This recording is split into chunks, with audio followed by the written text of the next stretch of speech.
అందజేయడం జరుగుతుంది. ఇది 1వ తారీఖు 5వ తారీఖు ఆయా వార్డులను శాంక్షన్ చేయడం జరుగుతుంది.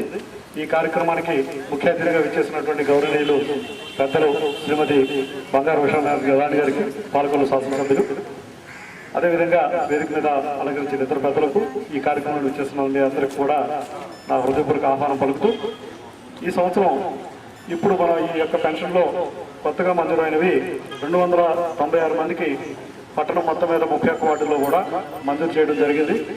అయితే అన్ని విధాల దరఖాస్తు చేసుకుని కొన్ని మీ యొక్క రేషన్ కార్డులో పూర్తి వివరాలను అందజేయడంలో కానీ, మరి సంబంధిత దరఖాస్తులని వాటికి సంబంధించినటువంటి డాక్టర్ సర్టిఫికేట్స్ వాటిలో కొన్ని తేడా ఉన్న మట్టికి ఆఫ్ చేస్తున్నారు. వాటికి కూడా మంజూరు చేస్తుంది.